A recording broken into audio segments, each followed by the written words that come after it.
გთავაზობთ პასტორ ჯონ მაკარტურის ქადაგებების ციკლს ესაია წინასწარმეტყველის წიგნის 53 თავზე. ეს ციკლი მოიცავს 10 ქადაგებას და დღეს განვიხილავთ რიგით მესამეს, რომელიც ჩატარდა 2012 წლის 15 აპრილს Grace to You Church-ში. განხილულ იქნება 53 თავის მუხლები პირველიდან მესამეს ჩათვლით. ჯონ მაკარტურმა ამ ქადაგებას დაარქვა იეჰოვას საძულველი მსახური და 2 ნაწილად გაყო. დღეს პირველ ნაწილს მოგაწვდით. ქართულად გადათარგმნა და აუდიო ჩანაწერი მოამზადა ხათუნა ჯინჭარაძემ. მაშასე იეჰოვას საძულველი მსახური ნაწილი პირველი ესაია წინასწარმეტყველის წიგნის 53 თავის მუხლები პირველიდან მესამეს ჩათვლით. ახლა მინდა გთხოვოთ, გადაშალოთ თქვენი ბიბლია ესაიას წიგნის 53 თავზე. ესაიას 53 თავი. ბოლო 2 კვირის განმავლობაში ამ თავის ერთგვარად შესავალი ლექციები ჩავატარეთ. 2 კვირის წინ მე საკმაოდ ზოგადი შესავალი გავაკეთე და გასულ კვირას, აღდგომის კვირას, განვიხილეთ 53 თავის შესავალი, 52 თავის ბოლო ნაწილი. დღეს კი ვიწყებთ ამ წარმოუდგენლად შესანიშნავ თავს, ესაიას წიგნის 53 თავს. ეს ტექსტი ბიბლიური ჭეშმარიტებისა და რეალობის ამოუწურავი წყაროა. რაც უფრო მეტად ვიკვლევ ამას, მით უფრო ღრმად ვწვდები მის არსს. ჩემი აზრით, წმიდა წერილში არ არსებობს ადგილი ამაზე აღმატებული და იმისათვის, რომ მას ჩავწვდეთ, მთელი ცხოვრებაა საჭირო. ის ღრმა, ამაღლებული და ფართოა. მთელი ჩემი ძალისხმევით შევეცდები, რომ ყველაფერი, რაც ამ ნაწყვეტში ამოცემული, გავარჩიო, მაგრამ ამის შემდეგაც კი ჯერ კიდევ ბევრი რამ არის დარჩენილი თქვენთვის დამოუკიდებლად შესასწავლი. მაგრამ იმისათვის, რომ ეს შეუდარებელი თავი უკეთ გაიგოთ, მინდა წაგიკითხოთ ის პირველი მუხლიდან დაწყებული. ვინ ირწმუნა ჩვენგან მოსმენილი და ვის გამოეცხადა მკლავი უფლისა? ყლორტივით ამოიზარდა მის წინაშე და ფესვივით ურწყული მიწიდან არც გარეგნობა ჰქონია და არც სიდიადე რომ შეგვეხედა მისთვის, არც იერი რომ მივეზიდეთ. მოძულებული იყო კაცთაგან მიტოვებული, გატანჯული და სნეულება ნაგემი. სახეს ვარიდებდით, შესაზიზღი იყო და არაფრად ვაგდებდით. მაგრამ მან იტვირთა ჩვენი სნეულებანი და აზიდა ჩვენი ტკივილები. ჩვენ კი ვფიქრობდით, რომ ღმერთის მიერ იყო ნაგვემი, გატანჯული და დამცირებული. ის კი ჩვენი ცოდვებისთვის იყო დაჭრილი, ჩვენი ურჯულოებისთვის იყო შემუსვრილი. ჩვენი სასჯელი იყო მასზე და მისი ჭრილობებით ჩვენ განვიკურნეთ. ყველას გზა აგვებნა ცხრებივით, თითოეული ჩვენგანი თავის გზას დაადგა. უფალმა კი მას დააკისრა ყველა ჩვენგანის ცოდვა. შევიწროებული და დამცირებული იყო, მაგრამ არ გაუხსნია ბაგე. ისე წაიყვანეს, როგორც კრავი მიჰყავთ დასაკლავად და როგორც კრავი დუმს მპარსველთა წინაშე, ისე არ გაუხსნია მას ბაგე.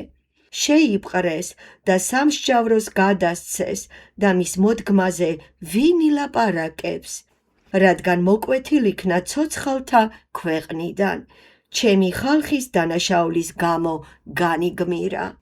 ბოროტ მოქმედებთან მიუჩინეს საფლავი, თუმცა მდიდართან იყო სიკვდილისას, რადგან ძალადობა არ ჩაუდენია და არც მზაკვრობა ყოფილა მის ბაგეზე.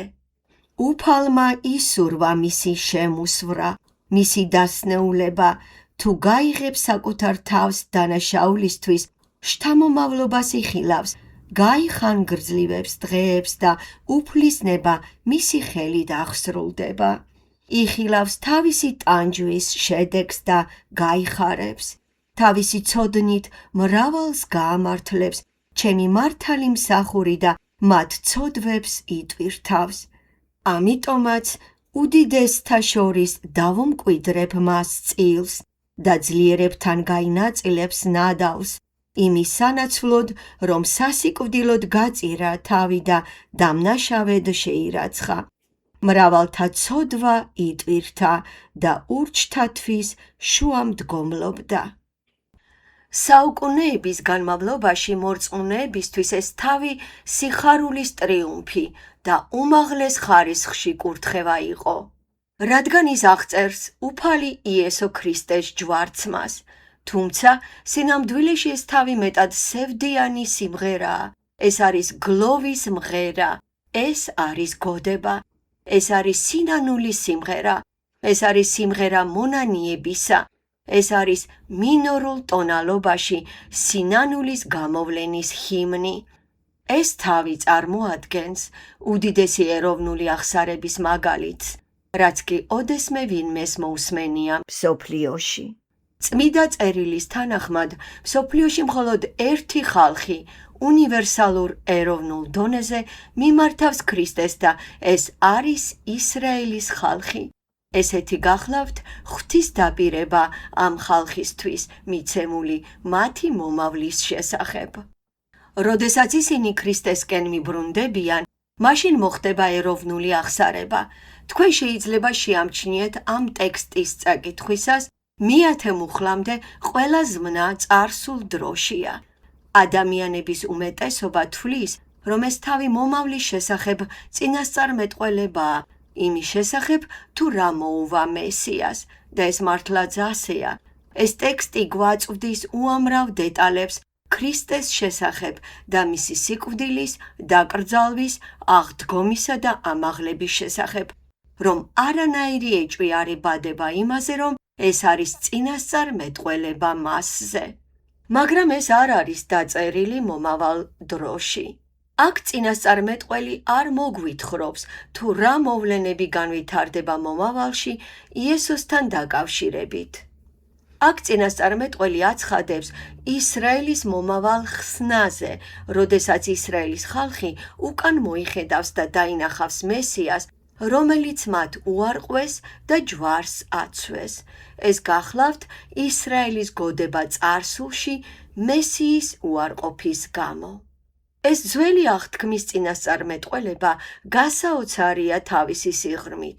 ეს არის ყველაზე ყოვლის მომცველი და დეტალური ძველი აღთქმის წინასწარმეტყველება მის როგორც იეჰოვას მსახურის, ნებაყოფლობითი, ჩანაცვლებითი, გამომსყიდველი, მსხვერპლად შეწირვის მესიის სიკვდილზე ჯვარზე. და ეს მართლაც ასეა. ეს არის ქრისტეს მიერ მოწოდებული ჯვრის, სიკვდილისა და გამოსყიდვის ძველი აღთქმის ყველაზე მნიშვნელოვანი აღწერა. მაგრამ მისი მთავარი მიზანია უთხრას ისრაელს, რომ მომავალში ერთ მშვენიერ დღეს თქვენ უარს იტყვით თქვენს განდგომაზე, ყურადღებას მიაქცევთ სახარებასა და მესიას და მიხვდებით, რომ უარყავით თქვენი ერთადერთი იმედი, თქვენი ერთადერთი მხსნელი, თქვენი მესია, იეშუა და მწარედ იტირებთ ამის გამო. ამაზე თქვენ მომავალ თაობაში ისაუბრებთ. მართლაც ამ თავში ვკითხულობთ, რომ მესია, იეჰოვას მსახური, ყველა ბოროტმოქმედის ცოდვას აიღებს თავის თავზე, გადაიტანს უფლის სამსჯავროს, რომელიც ინებებს მის განადგურებას, რათა მან შესარიგებელი მსხვერპლი შესწიროს და მრავალის ცოდვა აიტანოს. მართლაც ეს თავი საუბრობს იმაზე, რომ იგი მიიღებს სიკვდილს, რათა ასეთი გამოსყიდვის საშუალებით ღმერთი შეარიგოს. წინააღმდეგ შემთხვევაში ცოდვის მიტევება არ მოხდებოდა, მაგრამ ის სამუდამოდ მკვდარი არ დარჩებოდა, რამე თუ როგორც ვკითხულობთ, იხილავს ის შთამომავლობას, გაიგრძელებს დღეებს და უფლისნება მისი ხელით მიაღწევს წარმატებას, თავისი სულის ჯაფისაგან იხილავს ნათელს და დაკმაყოფილდება. აქ ჩვენ ვხედავთ აღდგომას. შემდეგ კი ის ამაღლდება. ეს ყველაფერი აქ არის განთავსებული. მაგრამ აქ უნდა გვესმოდეს, რომ ჯვარზე საუბრისას ეს თავი მოგვითხრობს წარსულ მოვლენებზე მომავლის პერსპექტივიდან, როდესაც ისრაელი მოინანიებს იმას, რომ ასე ხანგრძლივად უარყოფდა ქრისტეს. ახალი აღთქმის დაწერის პერიოდიდან ებრაელები უკიდურესად შეშფოთებულები იყვნენ ამ თავის გამო, იმდენად რომ ბევრ სინაგოგაში ის არც იკითხებოდა წმიდა წერილის რეგულარული კითხვის დროს. ამ თავს გამოტოვებდნენ ხოლმე. ვინც კითხულობს და ფიქრობს ამაზე, დაასკვნის, რომ იეჰოვას ტანჯული მსახური არ არის მესია ან იესო, არამედ თავად ისრაელია. ასე რომ, მართალი ტანჯული ისრაელია. ამ თავში აღწერილია ისრაელი, მართალი მოწამე, რომელიც თავისი მართალი ტანჯვის წყალობით ერთ დღეს მიიღებს ჯილდოს და მთელი მსოფლიოსთვის კურთხევა გახდება. ასე ესმით რაბინებს ეს თავი. რატომ? იმიტომ რომ მათ უბრალოდ არ სურთ, რომ ეს იყოს იესო და ამასთან მათ რამენაირად უნდა ახსნან ებრაელი ხალხის საშინელი და ხანგრძლივი ტანჯვის მიზეზიც და იმისათვის, რომ დარწმუნდნენ იმაში, რომ ებრაელთა ტანჯვა ამაო არ იყო, ისინი ამ თავს განიხილავენ როგორც ხარკი მართალი ებრაელებისადმი, ხოლო ღმერთი კი მათი ტანჯვებისთვის დააჯილდოებს მათ, განადიდებს მათ და მათი მეშვეობით აკურთხებს მთელ მსოფლიოს. ეს კი ნიშნავს, რომ ისინი ვერ ხვდებიან რეალობის არსს. ეს არ გახლავთ ისრაელი. ეს უბრალოდ შეუძლებელია. მას არ შეიძლება ეწოდოს არც უდანაშაულო, როგორც აქ არის აღწერილი, და არც ნებაყოფლობითი მოწამე. ებრაელებმა უნდა აღიარონ, რომ მათ სჭირდებათ ვინმე, ვინც მზადაა მოკვდეს და გადაიხადოს ფასი მათი ცოდვებისთვის. მაგრამ ისინი უარს ამბობენ ამის აღიარებაზე. მათ სურთ მეფე და მმართველი საკუთარი თავისთვის. გახსოვდეთ, გითხარით, რომელიც იხსნის მათ მტრებისაგან, გარემოებებისა და ტანჯვებისაგან, მაგრამ არა ცოდვებისაგან. მაგრამ ისინი არ არიან მართალი მოწამეები, რომლებიც ღმერთის მიერ დაჯილდოვდებიან. ეს მათი თვით გამართლების რელიგიური სისტემის ნაწილია, რომელიც საქმეებზეა დაფუძნებული. მათ უნდა გაიგონ, რომ საუკუნეების განმავლობაში ისინი უსამართლობის გამო იტანჯებოდნენ. მათ გადაიტანეს ღვთის სამსჯავრო ქრისტეს უარყოფისთვის. ამასთან დღემდე ითმენენ ამას და ეს სამსჯავრო კვლავ გაგრძელდება მათ თავზე ქრისტეს უარყოფისათვის იმ მომავალ დღემდე, მანამდე, სანამ მთელი ისრაელის ერი მისკენ არ მიბრუნდება. ახლა კი იმ დღემდე ნებისმიერ ებრაელს შეუძლია ქრისტეს რწმენა მიიღოს და ბევრმაც ეს გააკეთა. აქ ბევრი თქვენგანია ებრაელი, რომელმაც ქრისტე ირწმუნა, მაგრამ ეროვნულ დონეზე ისრაელი ხალხი ღვთის სამსჯავროს ქვეშ რჩება და ელის ხსნას, რომელიც მაშინ მოვა, როდესაც ღმერთი აკურთხებს ყველა წინასწარმეტყველების შესრულებას სამეფოს დიდების შესახებ, რომელიც მან აბრაამს, დავითს და სხვა წინასწარმეტყველებს აღუთქვა. ეს არ გახლავთ გამოცხადება იმაზე, თუ როგორ მოიპოვებს ისრაელი კურთხევას მისი ტანჯვებისთვის. ეს არის ისრაელის მონანიება, ეს არის ისრაელის მწუხარების გოდება. ეს არის ისრაელის აღსარება იმ თაობისა, რომელიც მოვა მომავალში, მაგრამ ის ნამდვილად მოვა. პირადულ საკითხში უკვე ახლა აღებულ ნებისმიერ ებრაელს, რომელიც ქრისტესკენ მობრუნდება, შეუძლია ილოცოს ამ მწუხარების ლოცვით. მაგრამ ეროვნულ დონეზე ეს მონანიება ჯერ კიდევ მოსალოდნელია მომავალში და ის მოდის.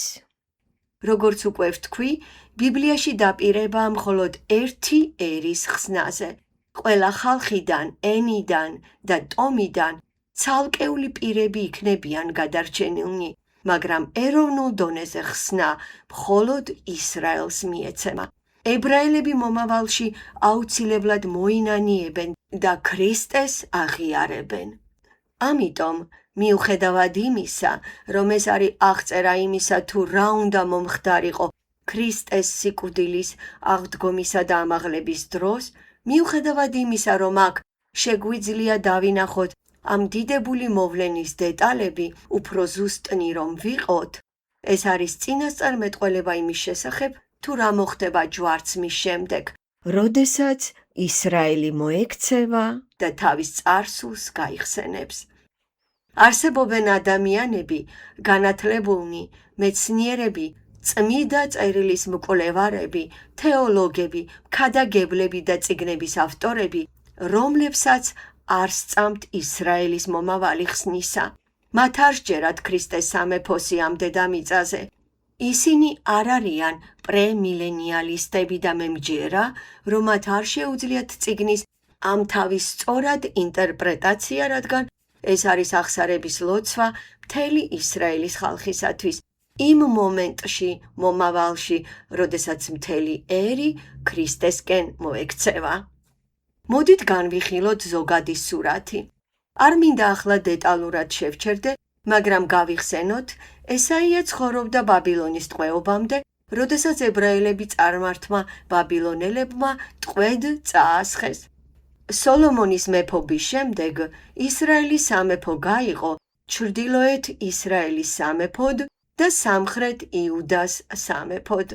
722 წელს ჩრდილოეთ სამეფო დაიპყრეს, ამიტომ ისინი დიდი ხანია აღარ არსებობდნენ.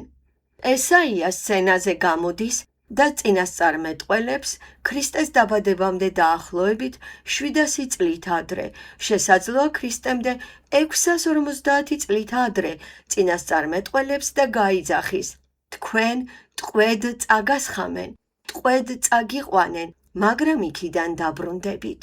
ისრაელი, ჩრდილოეთი სამეფო არ დაბრუნებულა, მაგრამ თქვენ ბაბილონში წაგიყვანენ ტყვედ და თქვენ დაბრუნდებით და ასეც მოხდა.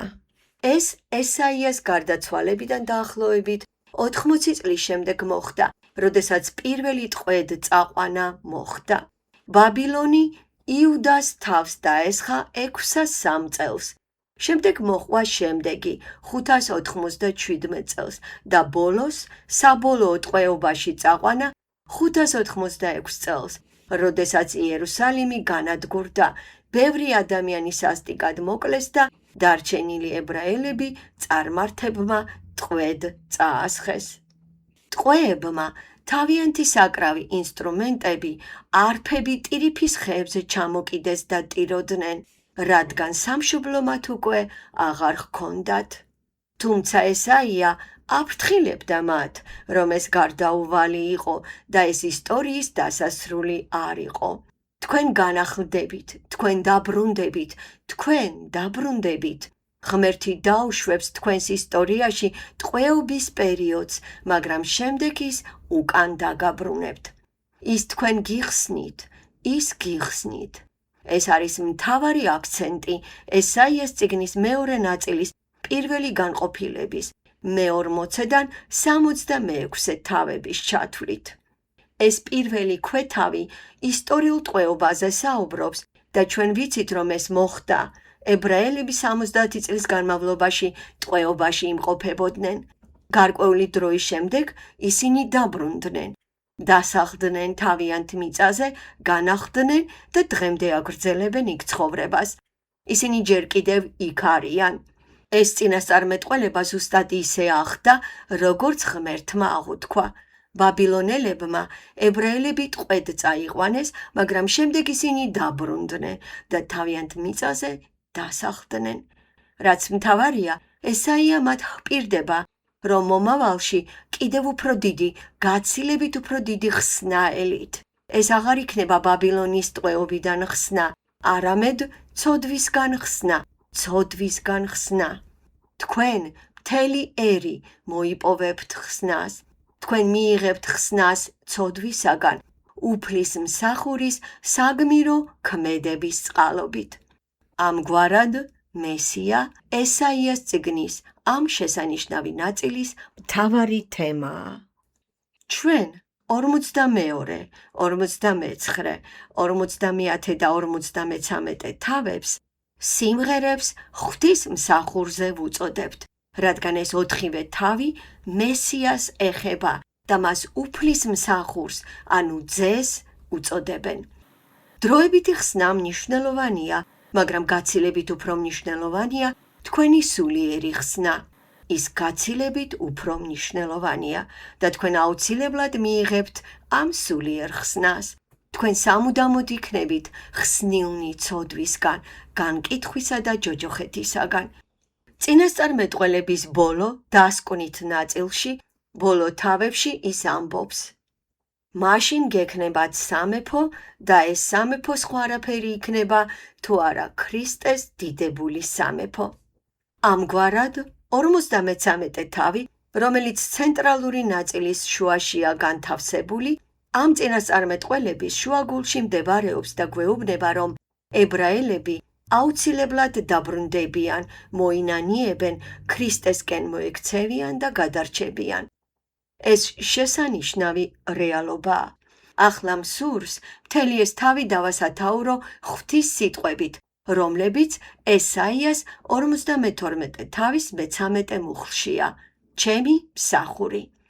აქ მე-13-დან მე-15 მუხლებში თავად ღმერთი საუბრობს წინასწარმეტყველ ესაიას მეშვეობით. შემდეგ ღმერთი კვლავ საუბრობს 53 თავის ბოლოს. ის კვლავ იღებს თავის თავზე მაცნეს როლს, მაგრამ შუაში ისრაელი ლაპარაკობს და ის ინანიებს. ღმერთი წარადგენს თავის მსახურს და ლაპარაკობს იმაზე, თუ როგორ დამახინჯდება, დამცირდება, გაივლის მკვდომას და შემდეგ ამაღლდება იმდენად, რომ გააოცებს მსოფლიოს ყველა მეფეს და ყველა ერს. ეს იქნება მისი ტანჯვა და მისი დიდება. შემდეგ კი ღმერთი კვლავ წარმოთქვამს საბოლოო სიტყვას, სადაც საუბრობს მისი ტანჯვისა და მომავალი დიდების მნიშვნელობაზე. მაგრამ ღვთის ამ სიტყვებს შორის არის ისრაელის აღსარების სიტყვები. მსახური, ჩემი მსახური. მინდა კიდევ რამდენიმე სიტყვა ვთქვა ამის შესახებ. ზოგიერთ თქვენგანს შეიძლება ახსოვს კიდევაც. რამდენიმე თვის წინ დავწერე წიგნის სახელწოდებით მსახური და მასში ვახსენე, რომ ებრაულად სიტყვა, რომელიც ითარგმნება როგორც მონა, არის ებედ, რომელიც იწერება ებედ. ეს სიტყვა ძველ აღთქმაში დაახლოებით 8-ჯერ გამოიყენება და ის ყოველთვის მონას გულისხმობს. ამიტომ, როდესაც თავად ღმერთი 52 თავის მე-13 მუხლში მესიაზე საუბრობს, ის მას ჩემს მსახურს უწოდებს, ჩემს მსახურს, ჩემი მონა. მოდით, ცოტა უფრო განვავრცოთ ეს სიტყვა, ებედის ძირითადი მნიშვნელობა ებრაულში. ამ სიტყვის ძირითადი იდეა ძველი აღთქმის მკვლევარის უოლტ კაიზერის თქმით, სხვათა შორის ის ძველი აღთქმის ტექსტების ფენომენალური ექსპერტია, მაშა სადამე უოლტ კაიზერი ამბობს შემდეგს: სიტყვა ებედის ძირითადი იდეა მდგომარეობს არა მარტო იმაში, რომ ის მონა დაქვემდებარებული იყო, არამედ იმაში, რომ მონა საკუთრებაში იყო. სწორედ ამას ნიშნავს მონა, ჩემი მსახური, მესია, ზუსტად მსახურს ნიშნავს და რა? ეს ნიშნავს, რომ ღმერთი განსაზღვრავს მის ყველა ქმედებას. მას არ გააჩნია საკუთარი, განსაკუთრებული ნება. ის ემსახურება ღვთის ნებას და ღმერთი საამებლად მოქმედებს. სხვათა შორის, თუ თქვენ სიტყვა მსახური დამამცირებლად მოგეჩვენებათ, ყურადღება მიაქციეთ ერთ დეტალს. ძველ აღთქმაში წინასწარმეტყველებს ღვთის მსახურებს უწოდებენ და ასევე მეფეებსაც უწოდებენ ღვთის მსახურებს. მაგალითად, მოსე 17-ჯერ არის დასახელებული ღვთის მსახურად.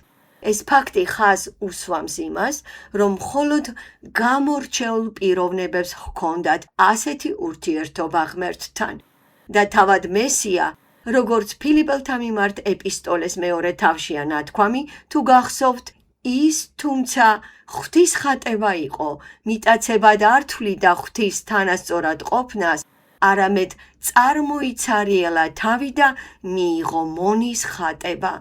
ბერძნულად დულოს. ამიტომ მესია ასრულებს მამის ნებას და მხოლოდ მამის ნებას. ეს არის იესოს მოწმობა. წაიკითხეთ იოანეს სახარება. რამდენჯერ მოწმობს ის? მე ჩემს ნებას არ ვეძებ, არამედ ჩემი მომავლინებლის ნებას. ვაკეთებ იმას, რაც მამამ მიბრძანა. ვაკეთებ იმას, რასაც მამა მაჩვენებს. ვაკეთებ იმას, რაც მამას მოსწონს. და ბოლოს კულმინაციური სიტყვები, თუმცა იყოს არა ჩემი ნება, არამედ შენი. სწორედ ამას ამბობს ჭეშმარიტი მსახური. ამრიგად, მესია არის ის, ვინც სრულად ღვთის განკარგულებაშია. ამასთან დაკავშირებით ყურადღება მიაქციეთ კუთვნილებით ნაცვალ სახელს, ჩემი მსახური. ეს მსახური მე მეკუთვნის. ეს არის მესია და ამიტომ იეჰოვას ეს მსახური არის, ის ადამიანი, რომელზეც იუდეველთა მომავალი თაობები ილაპარაკებენ, როდესაც მასზე იგლოვებენ. ახლა უკვე ვიცით, ვისზე ვსაუბრობთ. ეს გახლავთ იესო, ეს იესო ქრისტეა. და თუ გსურთ პატარა ექსპერიმენტის ჩატარება, შეგიძლიათ იპოვოთ ნაცნობი ებრაელი, რომელსაც არ სწამს იესოსი და სთხოვოთ მას დახმარება. სთხოვეთ, მოусმინოს ესაიას 53 თავს, მაგრამ არ უთხრათ საიდან კითხულობთ ამ ტექსტს. უბრალოდ წაუკითხეთ ტექსტი და ვკითხეთ, ვის შესახებაა ეს ტექსტი. მე ვიცი, რომ ბევრი ებრაელი, როდესაც ამ ტექსტს მოისმენენ, ამბობენ იესოზე. ვკითხეთ მას, აბა ბიბლიის რომელ წიგნშია ეს ტექსტი. ის გეტყვით, ალბათ მათედან ან მარკოზიდან. არა, ესაია. ეს ესაიადან არის. აქ აშკარად იესო ქრისტეზეა საუბარი.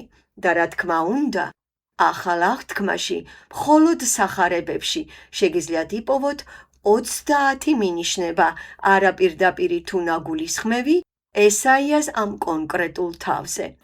ხოლო მთელ ახალ აღთქმაში არის 50 ასეთი მინიშნება. ეს არის ნათელი წინასწარმეტყველება, რომელიც საუბრობს მესიას სიკვდილზე, აღდგომასა და მომავალ ამაღლებაზე, რომელიც სხვა არავინ არაა, თუ არა იეშუა, იესო. იუდეველები უარს ამბობენ ამის მიღებაზე. ისინი თავად აღიარებენ ამას მომავალ თაობაში. მოусმინეთ, რას ამბობენ ისინი თავიანთ ჩვენებაში პირველ მუხლში. ვინ ირწმუნა ჩვენს მიერ მოსმენილი და ვისზე გამოჩნდა მკლავი უფლისა. ეს არის მონანიების ძახილი, აღსარება და სინანული იუდაველთა მომავალი თაობისა. ასევე თითოეული იუდაველის, რომელიც ნებისმიერ დროს მივა ქრისტესთან. თითოეული იუდაველის, რომელიც პოულობს ხსნას და უერთდება ქრისტეს ეკლესიას.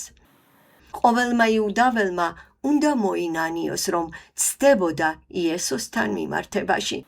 მაგრამ როდესაც ისინი ყველანი უკან მოიხედავენ, პირველი რასაც იტყვიან არის ის, რომ ჩვენ არ გვჯეროდა ამის, ჩვენ არ გვესმოდა ამის. ხალხი იესოს გამოცხადებას ურწმუნოებით შეხვდა, მაგრამ მომავალში ყველაფერი შეიცვლება. დიახ, ყველაფერი შეიცვლება. როდის დადგება ეს მომავალი? გეტყვით, რას ამბობს ბიბლია ამის შესახებ. გადადით ზაქარიას წიგნის მე-12 თავზე. ზაქარია ქრისტემდე 500 წლით ადრე წინასწარმეტყველებდა. შესაძლოა ესაიას მერე 150 წლის შემდეგ. ამიტომ ისინი ბაბილონში ტყვედ წაასხეს, მაგრამ ისინი დაბრუნდნენ. მათ აღადგინეს, ააშენეს თავიანთი ეკონომიკა, დამკვიდრდნენ ამ მიწაზე და ღმერთმა მოუწოდა წინასწარმეტყველს სახელად ზაქარიას მსახურებისათვის. და ის მოგვითხრობს მომავალ მოვლენებზე. მე-12 თავის პირველი მუხლი, წავიკითხოთ. სიტყვა უფლისა ისრაელზე. გასაგებია, ეს იქნება წინასწარმეტყველება ისრაელის მომავლის შესახებ და ჩვენ ვიცით, რომ ეს სიტყვა, ჩვენ გვესმის, რომ ეს სიტყვა კეთილი წყაროდან მოდის.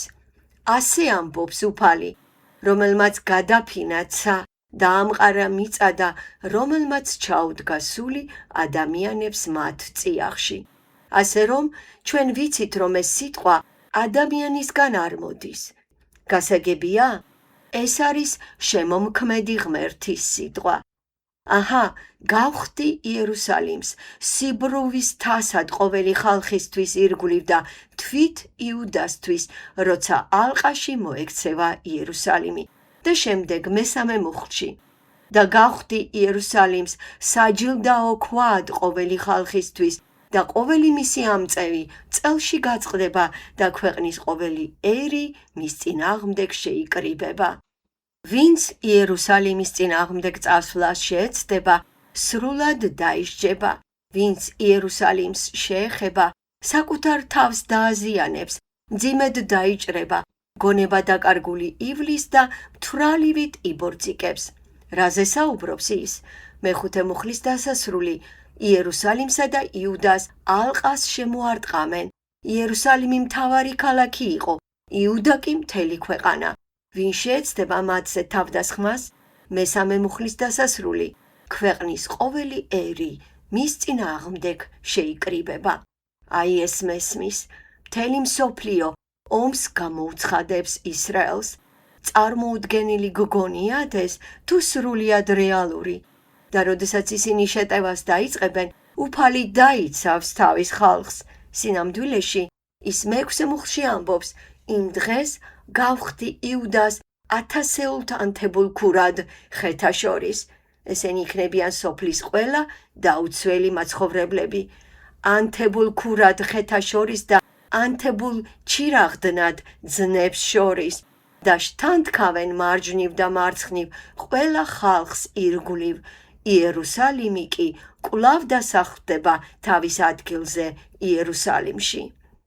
ანუ, როდესაც მტრები წინ წავლენ, ისინი ჯერ სოფლების დასახლებებში გაივლიან და როდესაც ისინი სოფლების გავლით იერუსალიმისკენ წავლენ, უფალი ყველას ცეცხლით შთანთქავს. შემდეგ მე-8 მუხლში. იმ დღეს დაიფარავს უფალი იერუსალიმის მცხოვრებთ და მე-9 მუხლში. იმ დღეს იქნება, რომ გადავწყვეტ ყოველი ხალხის განადგურებას, ვინც კი გაილაშქრებს იერუსალიმზე. ხალხნო, გესმით? თქვენ გსურთ თქვენი ბირთვული იარაღის ისრაელისკენ მიმართვა? გსურთ რაკეტების გაგზავნა იერუსალიმში? მოდის დრო, როდესაც მთელი მსოფლიო შეიკრიბება ისრაელის წინააღმდეგ.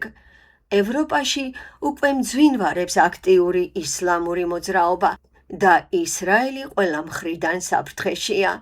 აღმოსავლეთიდან, ჩრდილოეთიდან და სამხრეთიდან და ამასთან ეს საფრთხე უბრალოდ წარმოუდგენელია. მაგალითად, თუ თვითმფრინავი ხმელთაშუა ზღვიდან მოფრინავს და აღმოსავლეთიდან ემზადება დასაჯდომად, აუცილებელია, რომ ჰაერში შემოbrunდეს ზუსტად 2 წუთის მერე. წინააღმდეგ შემთხვევაში თვითმფრინავი უკვე ისრაელის აღმოსავლეთ საზღვარს მიღმა იქნება. აი რა პატარაა ეს ქვეყანა. და ეს ქვეყანა ახლა ალყაშია მოქცეული. ანტისიონიზმი ყვავის. ევროპაშიც კი, სადაც წარმოადგენ ანტისემიტისტს, ეს პოლიტიკურად არაკორექტული, რადგან ეს ნიშნავს ებრაელების წინააღმდეგ ყოფნას. ისინი ანტისიონიზმით კმაყოფილდებიან და ისრაელის სახელმწიფოს წინააღმდეგ გამოდიან. ეს სამყარო, ეს ბოროტის სამყარო ისრაელის წინააღმდეგ აღიმართა. და როდესაც ეს მტრობა პიკს მიაღწევს, ვინ იცის, როგორ განვითარდება მოვლენები. შესაძლოა, ისრაელმა წინასწარ გაუშვას ბირთვული რაკეტა ირანისკენ. შესაძლოა, ირანმა გაუშვას ბირთვული რაკეტა ისრაელისკენ. ვინ იცის, რა სცენარი განვითარდება. მაგრამ როდესაც ერები ისრაელის წინააღმდეგ აღიმართებიან, ნათქვამია მე-10 მუხლში, მაშინ დადგება ის საათი და გადმოვღრი დავითის სახლსა და იერუსალიმის მკვიდრებზე. ეს იყო სიტყვები, რომლებიც ისრაელის აღსაწერად გამოიყენებოდა მოვღური მადლისა და წყალობის სულს. სწორედ იმ მომენტში, ან იმ დღეებში, ან თუ გნებავთ ნებისმიერ დროს, ან იმ კვირას, ვინ იცის, მოვღური მადლისა და წყალობის სულს და შემომხედავენ მე, რომელიც განმგმირეს. ორიგინალში მე, მასზე, ვინც განგმირეს. აქ ღმერთი ამბობს, რომ ისინი შემომხედავენ მე, რადგან მე ქრისტეში ვიყავი განსახიერებული. მათ განგმირეს იგი და ამით მეც განმგმირეს. გარდა ამისა, ის ამბობს და შემომხედავენ მე, ვინც განმგმირეს, იგლოვებენ როგორც გლოვობენ დედის ერთაზე და მწარედ იქვითინებენ როგორც პირმშოზე. მუხლი მე-11. იმ დღეს დიდი გლოვა იქნება. მთელი ქვეყანა იგლოვებს.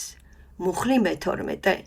და იგლოვებს ქვეყანა, თითოეული სახლეული თავისთვის ოჯახები იგლოვებენ.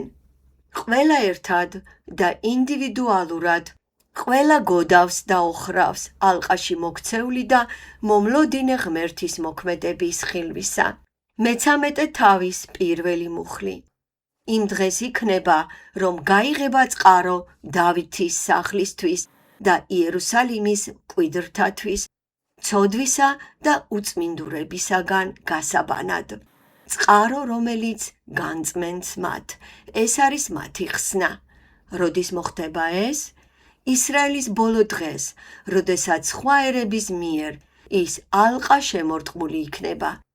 იმ მომენტში ისრაელიანები სრულიად დაუცველები აღმოჩნდებიან. მათ არსად ექნებათ გასაქცევი. მათი ერთადერთი იმედი მხოლოდ ღმერთი იქნება. უზენაესის მადლით.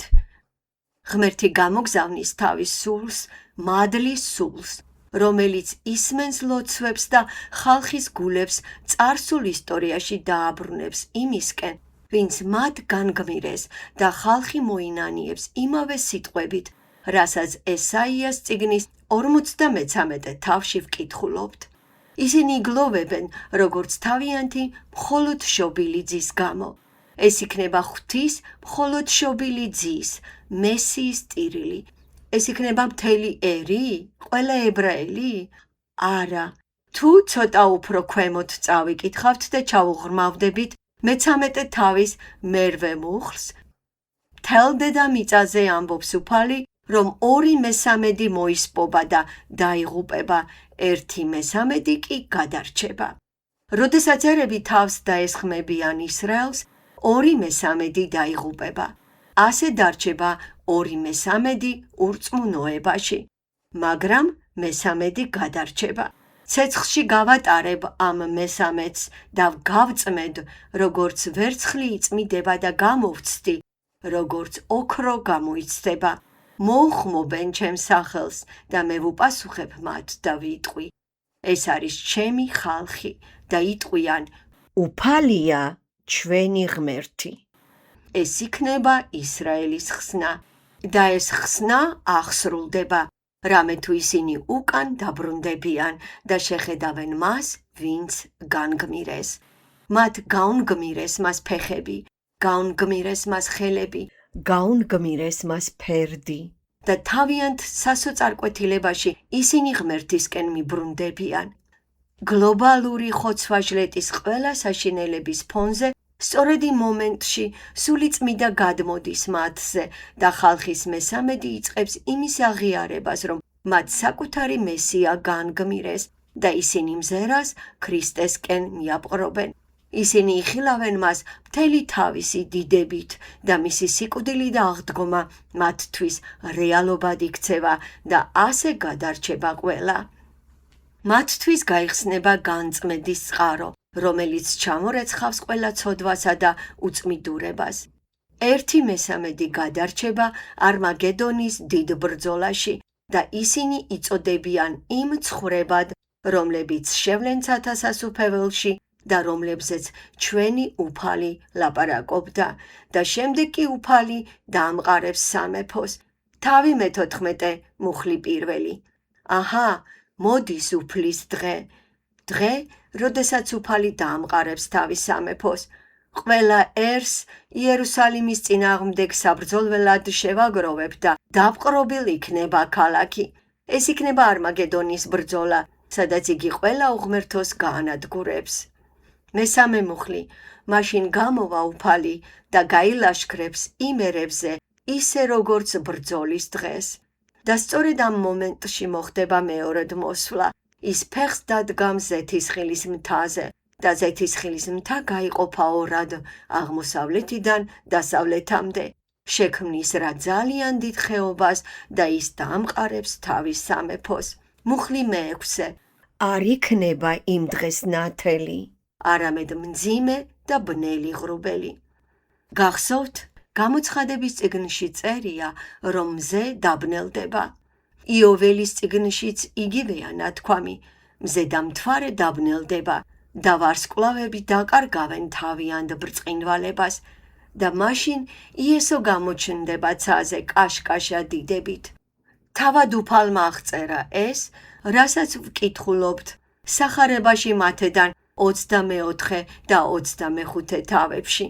განსაკუთრებული დღე, რომელიც მხოლოდ უფლისთვისაა ცნობილი. ხალხმა არც ის დღე იცის და არც ის ღამე, მაგრამ ეს დღე დადგება და მხოლოდ უფალმა იცის როდის. არავინ იცის დღე და არც საათი. ასე არაა? მე-9 მუხლი აჯამებს ყველაფერს. უფალი გამეფდება მთელ დედამიწაზე. იმ დღეს ერთი იქნება უფალი და ერთი იქნება სახელი მისი. ეს იქნება 1000 წლიანი სამეფო, სადაც ის იმეფებს, როგორც უზენაესი უფალი. ეზეკიელმაც იხილა ეს. გთხოვთ გადაშალეთ? ჩვენ არ გვაქვს დრო, რომ ეს მონაკვეთი დეტალურად განვიხილოთ, მაგრამ გადავხედოთ ეზეკიელის წიგნის 38 თავს. უფლის სიტყვა მიეცა წინასწარმეტყველ ეზეკიელს, რასაც 38 თავში ვკითხულობთ. თუ თქვენ გააქვთ ბიბლია მაკარტურის კომენტარით, შეგიძლიათ წაიკითხოთ კომენტარი და გაარკვიოთ, სად არის ეს მონაკვეთები მოთავსებული. ასე რომ, ახლო აღმოსავლეთის სახელმწიფოების კოალიცია ისრაელის წინააღმდეგ გამოვიდა. სცენარი იგივეა, ესენი ერთი და იგივე ქვეყნებია. თუ ცოტას გამოიკვლევთ, იპოვით ისეთ ქვეყნებს, როგორებიცაა ირანი, ეგვიპტე, ლიბია, ეთიოპია, სომხეთის მიწები, აღმოსავლეთ და დასავლეთ თურქეთი და ყველა ეს სახელმწიფო ერთიანი ფრონტის სახით იმოქმედებს. მთელი ახლო აღმოსავლეთი შეიკრიბება ისრაელის წინააღმდეგ. ქარიშხალივით მოხვალ და ნისლივით დაფარავ ქვეყანას, ნათქვამია მე-9 მუხლში. ლაშქარი მრავალრიცხოვანი იქნება, მეტად მრავალრიცხოვანი. ეს იგივეა, რაზეც ზაქარია საუბრობდა. იქნება მასიური შეტევა, გლობალური მასშტაბის თავდასხმა. ისინი ფიქრობენ, რომ ესხმიან თავს უგალავნო ქვეყანას, მუხლი მე-11, რაც ნიშნავს დაუცველ მიწა წყალს, მაგრამ უფალი არ დაუშვებს მათ დაშლას, უფალი დაიცავს თავის ხალხს. სამწუხაროა, რომ ამ დეტალებში ვერ შევალთ დროის შეზღუდულობის გამო, მაგრამ შესაძლოა თუ ტექსტს გავყვებით 39 თავამდე, ვთქვათ 29 მუხლამდე, რამე თუ ამდაგვარად ზედაპირულად მაინც შევეხებით ამ საკითხს. თუმცა მოიცათ, შეხედეთ მე-7 მუხლს.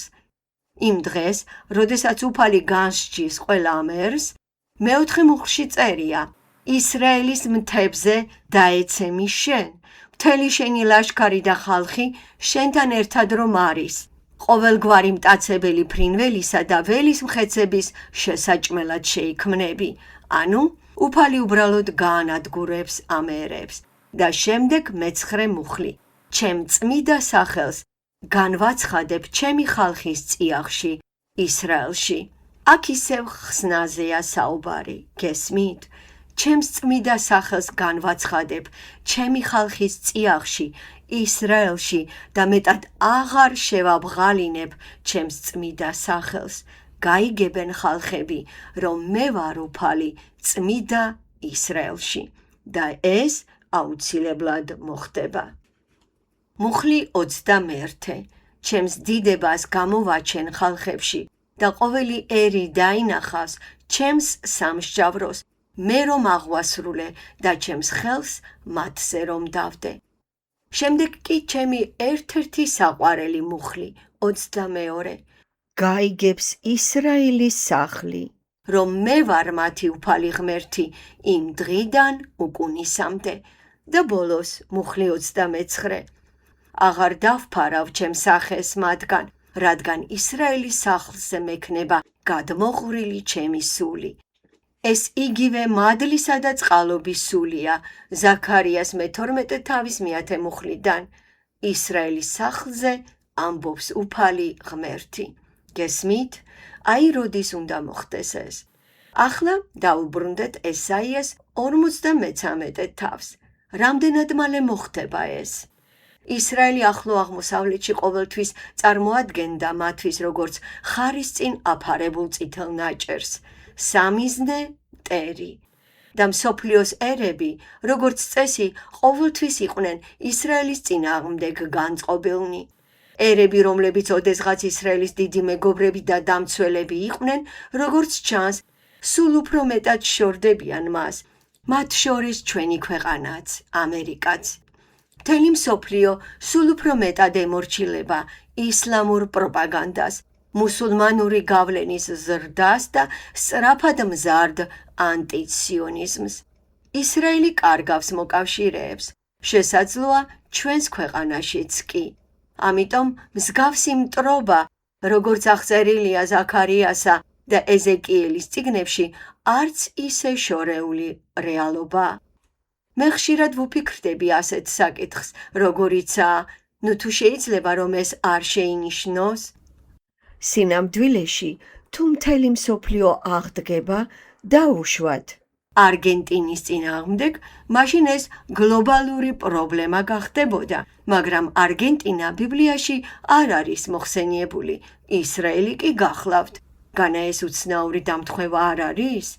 მაგრამ როდესაც ეს დღე დადგება, მოდით ახლა დავუბრუნდეთ ესაიას წიგნის 53 თავს და განვიხილოთ თუნდაც ერთი მუხლი. როდესაც ეს დღე დადგება, ისინი ასე გამოხატავენ მუხლი პირველი და ეს იქნება შესანიშნავი შესავალი, ვინ ირწმუნა ჩვენგან მოსმენილი და ვის გამოეცხადა მკლავი უფლისა. პირველი, რასაც ისინი იტყვიან, იქნება ჩვენ არასდროს გვჯეროდა ამ უწყებისა, ჩვენ არ გვწამდა. მოვისმინეთ? რას გულისხმობთ მოვისმინეთში? რა უწყება მოვისმინეთ? უწყება მესიის იეშუას შესახებ, უწყება უფლის მსახურის მესიის იესოს შესახებ, მისი დამცირების, სიკვდილის, დაკრძალვის, აღდგომის, ამაღლების, შუამდგომლობისა და გამეფების შესახებ. ეს ხარებაა. რას გულისხმობენ ისინი ჩვენგან მოისმინეს? სიტყვასიტყვით ჩვენგან. ეს მნიშვნელოვანია. ებრაული ენა არ იძლევა ჩვენგანის თარგმნას, მიუხედავად იმისა, რომ ეს ცნობა ებრაელებმა იქადაგეს. ყველა წინასწარმეტყველი, ვინც ეს მოვლენები იწინასწარმეტყველა, ებრაელი იყო. მათ შორის იოანე ნათლისმცემელი, რომელიც იესოზე მიუთითებდა და თავად იესოც ებრაელები იყვნენ. ყველა მოციქული ებრაელი იყო. სახარების ყველა ავტორი ებრაელი იყო. ახალი აღთქმის ყველა ავტორი ებრაელია. ამიტომ გარკვეულწილად ეს მართლაც არის ცნობა, რომელიც ებრაელებმა ებრაელებისაგან მოისმინეს. მაგრამ აქ ამ სიტყვას ოდნავ განსხვავებული მნიშვნელობა აქვს. ეს სიტყვა ჩვენგან ეხება არა იმას, ვინც ეს ცნობა მოიტანა, არამედ იმას, ვისკენაც ეს ცნობა იყო მიმართული. ეს არის წარსული დროის მიმღეობა. მოისმინა და ეს მუხლი უნდა ითარგმნოს როგორც ვინ ირწმუნა ჩვენგან მოსმენილი, სწორედ ამას ნიშნავს ეს ტერმინი. ენის გრამატიკა კარნახობს, რომ ის უნდა ითარგმნოს როგორც ჩვენს მიერ მოსმენილი. ეს არის აღიარება იმისა, რომ ჩვენ მოვისმინეთ ეს ცნობა, მაგრამ არ ვირწმუნეთ. ეს მოვისმინეთ, ეხლა განიხილება არა მაცნის თვალთახედვიდან, არამედ მსმენელის პერსპექტივიდან. ცნობა მესიის იესოს შესახებ, მისი ტანჯვისა და დიდების შესახებ მოვისმინეთ. შეხედეთ, ახალი აღთქმის დროის შემდეგ მსოფლიოში თითქმის ყველა ებრაელმა მოისმინა იესოს შესახებ ცნობა და უარყო იგი. არა, ბოლოს და ბოლოს ებრაულმა რელიგიურმა ისტებლიშმენტმა დიდი ძალისხმევა გასწია იესოს შესახებ ცნობის დისკრედიტაციისთვის, საკუთარი ვერსიის შეთავაზებით, რათა ჭეშმარიტი ცნობის დისკრედიტაცია გაეადვილებინა. დედამიწაზე არ არსებობს სხვა ხალხი ან სხვა რომელიმე ეთნიკური ჯგუფი, რომელიც სახარებაში ისე კარგად არის გათვითცნობიერებული, როგორც ებრაელი ხალხი. პრაქტიკულად, ყველა ებრაელმა იცის თავისი ერის ისტორია. მათთვის ცნობილია ძველი აღთქმა და ყველა წინასწარმეტყველის წიგნი. მათ ასევე იციან იესოს შესახებ ახალი აღთქმისეული ისტორია. მათ გააჩნიათ უნიკალური პერსპექტივა ამის შესახებ და მე ამაზე მომავალ კვირასაც ვისაუბრებ. მათ აქვთ შეხედულება იმის შესახებ, თუ ვინ არის იესო და ეს არ არის კარგი შეხედულება. ეს მცდარი თვალთახედვაა. ასე რომ, როდესაც მომავალი ნატამალი უკან მოიხედავს, ებრაელები იტყვიან, ვინ ირწმუნა ჩვენი ცნობა? მათ ხომ ყველაფერი მოისმინეს. მოციქულ პავლეს ესმის ამ ახსარების მნიშვნელობა, რადგან ის ამას რომაელთა მიმართ გზავნილის მეათე თავის მე-11 მუხლში ახსენებს. პავლე წერს, რადგან ამბობს წერილი, ყოველი მისი მორწმუნე არ შერცხვება. რადგან არ არსებობს განსხვავება იუდაველსა და წარმართს შორის, რადგან უფალი ერთი და იგივეა ყველასთვის, ვინც მას მოუხმობს. მუხლი მე-13. რადგან ყოველი, ვინც მოუხმობს უფლის სახელს, გადარჩება. შემდეგ კი ამბობს მუხლი მე-14. მაგრამ როგორ მოუხმონ მას, ვინც არ იწამეს? როგორ ირწმუნონ, ვის შესახებაც არ სმენიათ? როგორ მოისმინონ მქადაგებლის გარეშე? და როგორ იქადაგონ, თუ წარგზავნილები არ იქნებიან? ასე რომ, ეს პრობლემაა. ვერავინ ვერ ირწმუნებს, სანამ არ შეისმენს და ვერავინ ვერ შეისმენს, სანამ არ წარეგზავნება. ეს ყველაფერი გასაგებია. მაგრამ იუდეველების შემთხვევაში მე-16 მუხლი წავიკითხოთ. მაგრამ ყველამ როდი ისმინა სახარება, რადგან ამბობს ესაია, უფალო, ვინ ირწმუნა ჩვენგან სმენილი? შემდეგ კი ამბობს, ამრიგად რწმენა მოსმენისაგან, ხოლო მოსმენა ქრისტეს სიტყვისაგან. მაგრამ ისინი მაინც არ იჯერებდნენ. პავლე პირდაპირ ამბობს, რომ იუდაველებს არ სჯეროდათ, როგორც ესაიამ თქვა. საუკუნეები გავიდა და მათ მაინც არ ირწმუნეს. დიახ, რა თქმა უნდა, ყოველთვის იყო ნატამალი. ესაიას მე-6 თავის მე-13 მუხლი. ყოველთვის დარჩება მე-10, ფესვი, წმინდა თესლი, ნაშთი. ამიტომ რომაელთა მე-10 თავის 21 მუხლში ის წერს ისრაელზე. თელ დროს ვიწვდიდი ჩემს ხელებს ურჩი და გაუგონარი ხალხისაკენ. იგივე სიტყვებით ესაიას 65 თავის მეორე მუხლში ვკითხულობთ. თელ დღეს გაწვდილი მქონდა მათკენ ხელები, ურჩთა გზით თავის ნებაზე მავალი უკეთური ხალხისკენ. მათ ყველაფერი იცოდნენ, მაგრამ არ ირწმუნეს. ამიტომ ამ გასაოცარი მონაკვეთის პირველი ახსარება ასეთნაირად ჟღერს. ჩვენ გავიგეთ, მაგრამ არ ვირწმუნეთ. პირველი თეზისის დასადასტურებლად ეს მუხლი მეორე კითხვასაც სვამს. და ვის გამოეცხადა მკლავი უფლისა? უფლის მკლავი უბრალოდ ღვთის ძალის სიმბოლოა, სიტყვასიტყვით წინამხარი. თუმცა აქ ღვთაებრივი ძალის სიმბოლო იგულისხმება. ესაიას წიგნის 51 თავის მე-9 მუხლი და ესაიას წიგნის 52 თავის მე-10 მუხლი ამ ტექსტების ეს მონაკვეთები უფლის მკლავზე როგორც ღვთის ძალაზე ისე საუბრობენ. არსებითად, მესია უფლის ძალას წარმოადგენს. სხვა გაგებით სახარება უფლის ძალას წარმოადგენს, რადგან რომაელთა მიმართ გზავნილის პირველი თავის მე-16 მუხლის თანახმად სახარება ღვთის ძალა ახსნისთვის. ანუ ციტატა, რომელსაც პავლე ამბობს, ვინაიდან მე არ მრცხვენია სახარებისა, რადგან ღმერთის ძალა იგი ყოველი მორწმუნის გადასარჩენად. ამიტომ შეიძლება ითქვას, რომ უფალმა ხელი გაიშიშვლა. მან ასწია თავისი ხელი და ყველას აჩვენა. მან თავისი ძალა აჩვენა თავისი უფლებამოსილება დახსნის. მაგრამ ჩვენ ეს ვერ გავიგეთ. სახარება ჭეშმარიტად ღვთის ძალა ახსნისთვის ყველა მორწმუნისთვის, ჯერ იუდაველისთვის და შემდეგ წარმართისთვის. აი რა წერია სახარებაში იოანედან, პირველი თავის მე-11 მუხლი. თავისიანებთან მოვიდა და თავისიანებმა რა?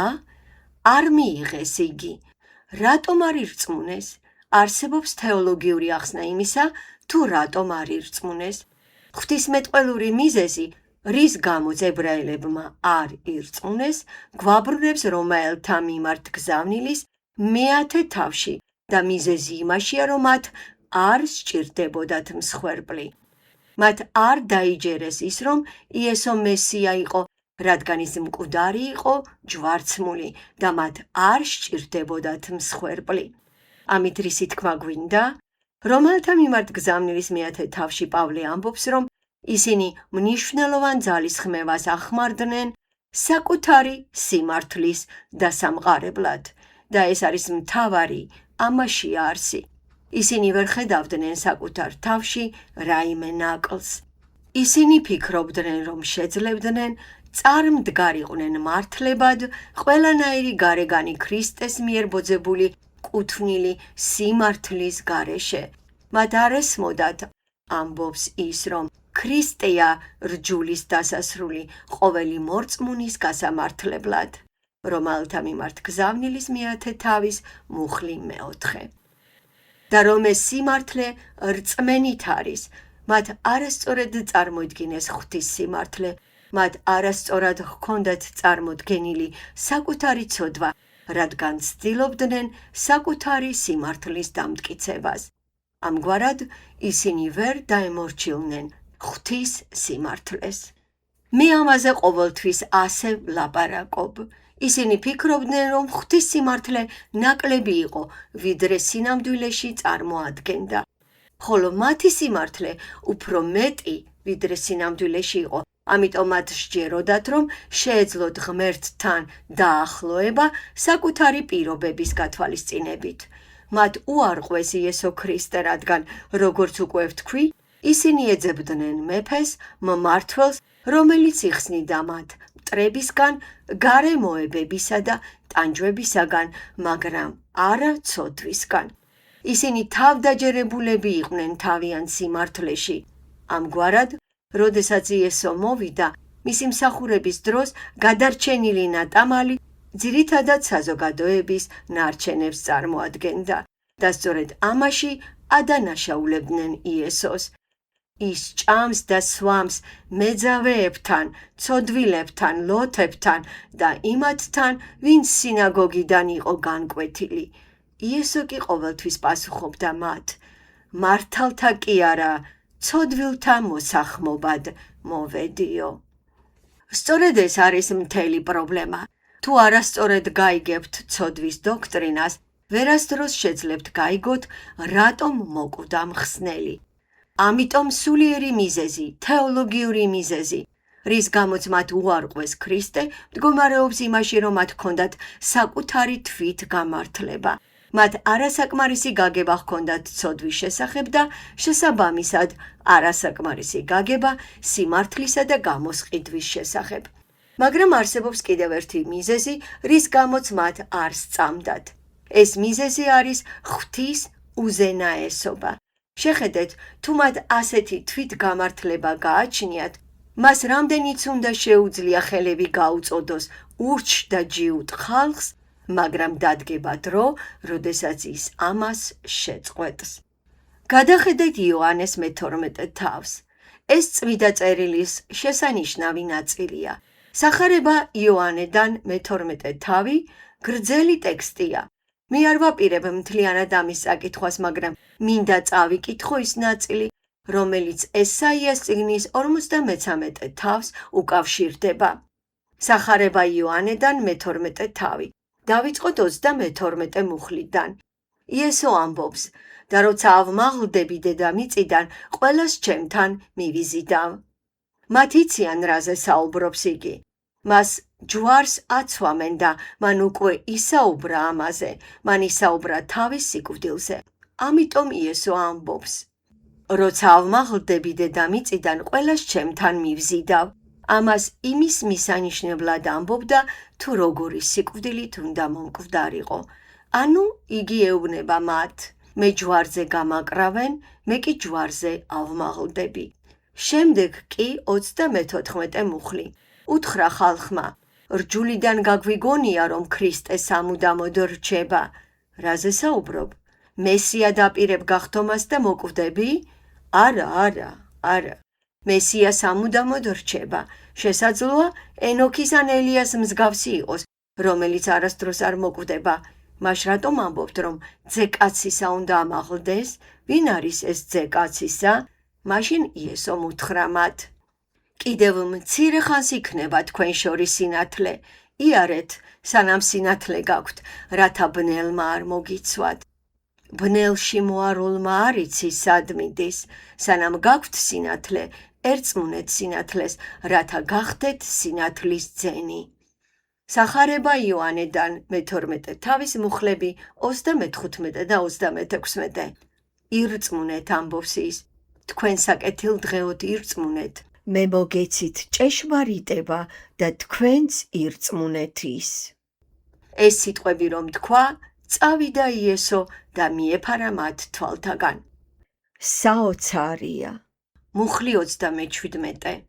ამდენისა სწავლი მოახდინა მათ წინაშე და მაინც არ იწამეს იგი. რათა აღსრულებულიყო ესაია წინასწარმეტყველის სიტყვა, უფალო, ვინ ირწმუნა ჩვენი ცნობა და ვის გამოეცხადა უფლის მკლავი და აი კიდევ ერთი. ამიტომ ვერ ირწმუნეს და არც ირწმუნეს, რადგან როგორც ესაიამ თქვა და ეს ესაიას წიგნის მე-6 თავის მე-10 მუხლშია მოცემული, დაასუქე ამ ხალხის გულები, ყურები დაუმძიმე და თვალები დაობნელე, რომ თვალით ვერ ხედავდეს, ყურით ვერ ისმენდეს და გულით ვერ გებულობდეს, რათა არ მოექცეს და არ განიკურნოს. ხოლო მუხლი 42 უბრალოდ წარმოუდგენელ კომენტარს ამატებს. ბევრმა მთავარმა ირწმუნა იგი და შემდეგ ბრალდების სიტყვები, რადგან ვერ აღიარებდნენ ფარისეველთა გამო, სინაგოგიდან რომ არ მოეკვეთათ, რადგან ადამიანთა დიდება უფრო უყვარდათ, ვიდრე ღმერთის დიდება. ადამიანური დიდებისადმი ამ სურვილმა დაღუპა ისინი, რატომ არ ირწმუნეს მათ? სულიერი თვალთახედვიდან, თეოლოგიური თვალთახედვიდან მათ სურდათ საკუთარი სიმართლის დამკვიდრება. მაგრამ სუვერენული თვალთახედვიდან ღმერთმა თავისი სუვერენიტეტით მათ ეს შესაძლებლობა გადაუკეტა. ამ ურწმუნოებაზე სხვა ხედვაც არსებობს და ეს არის ესაიას წიგნის 53 თავის თვალთახედვა. მეორე და მესამე მუხლებიდან დაწყებული მორწმუნე ნატამალი განმარტავს, თუ რატომ არ ირწმუნეს მათ იესო. ისინი თავად განმარტავენ თუ რატომ, მაგრამ ამას სხვა დროისთვის დავტოვება ასახსნელად. ძალიან ძლიერი ახსნა იმისა, თუ რატომ არ ირწმუნეს მათ. ისინი უყურებდნენ იესოს ცხოვრებას, საერთოდ არ იყვნენ აღფრთოვანებულნი მისი ცხოვრების დასაწყისით. იგივენაირად არ იყვნენ აღფრთოვანებულნი მისი ცხოვრების შუა პერიოდით და არ იყვნენ აღფრთოვანებულნი მისი ცხოვრების დასასრულით. და მთელი ეს არაშთამბეჭდავი რეალობა მათ აღქმაში ისტორიული თვალთა ხედვიდან მათი ურწმუნოების მიზეზი იყო. ამაზე საუბარს მომავალ კვირას გავაგრძელებთ. უფალო, ჩვენ ვასრულებთ დროს ამ საოცარი თაყვანისცემისა და მთელი გულით გმადლობთ, რომ შესაძლებლობა მოგვეცა ჩავძირულიყავით ჩვენი მხსნელის დიდებაში, წმიდა წერილის რეალობაში და კიდევ უფრო ფართოდ ისტორიის იმ დიდებულ პანორამაში, რომელიც ზუსტად ისე დასრულდება, როგორც შენ დაადგინე. მამაო, ვლოცულობ, რომ ქრისტეს დიდება ამ საათში გაბრწყინდეს შენი სიტყვის მეშვეობით, რათა ყველა აქ მყოფმა, ვისაც ჯერ კიდევ არ მიუღია იესო ქრისტე, როგორც მათი უფალი და მხსნელი, შესძლოს ამის გაკეთება ახლავე. ვლოცულობ, რომ გამოაგზავნო სულიწმიდა მადლის სული, როგორც ამას იმ დღეს გააკეთებ და ისევე როგორც ისრაელის ხალხს მისცემ გადარჩენის მადლს, განმანათლებლობას და აღორძინებას, ასევე მოიმოქმედა ეს დღეს ცალკეული ცოდვილებისთვის, როგორც ებრაელებისთვის, ასევე წარმართებისთვის. გავხსენი მათ გულები ჭეშმარიტების მისაღებად. განაახლე ჩვენში წმიდა წერილის ჭეშმარიტება, წმიდა წერილის ძალა, წმიდა წერილის სიზუსტე და უცდომელობა, ქრისტეს დიდების და სახარების სიცოცხლის უნარიანობის შესახებ. ვიყოთ ერთგული მოწმეები, რომლებიც ამ ჭეშმარიტებებს, როგორც იუდაველებს, ასევე წარმართებსაც ვუქადაგებთ, იმ რწმენით, რომ ყველა ვინც უფლის სახელს მოუხმობს, გადარჩება, რადგან ახლა არც იუდაველია და არც წარმართია და ყველას შეუძლია ქრისტესთან მისვლა. ვიყოთ ამ უწყების წყარო და მოგვეცი საშუალება, რომ ჩვენი ფეხები იყოს მახარებლის ფეხები, რომლებიც ღვთის სიტყვის უწყებას ჩამოატარებენ, რომლის მეშვეობითაც შენი სული წმიდა აღადგენს გადამრჩენელ რწმენას. ამ რამდენიმე წამიან დუმილში დაგვეხმარე, რომ დავფიქრდეთ იმაზე, თუ როგორ შეუძლია ამ ჭეშმარიტებას ახლებურად შეეხოს ჩვენს გულებს. და შთაგვაგონოს, რომ კიდევ უფრო ღრმად გვიყვარდეს ქრისტე, გააძლიეროს ჩვენი რწმენა და თავდაჯერებულობა ამ ქაოტურ, უგუნურ სამყაროში, რათა შევინარჩუნოთ სულიერი სიმშვიდე, რადგან შენ გვითխარი, რომ ყველაფერი შენს კონტროლს ექვემდებარება და განგვიცხადე ის დეტალებიც კი, რომელთა შესრულებასაც უნდა ველოდოთ. განაახლე ასევე ჩვენი ზიარება, რათა მომდევნო დღეებსა და კვირეებში მივაწოდოთ ქრისტეს ეს დიდებული სახარება მათ, ვისაც ეს სჭირდებათ. გთხოვ, რომ ეს ყველაფერი ჩვენს გულებში ჩაბეჭდო. ამინ. ქადაგების დასასრული.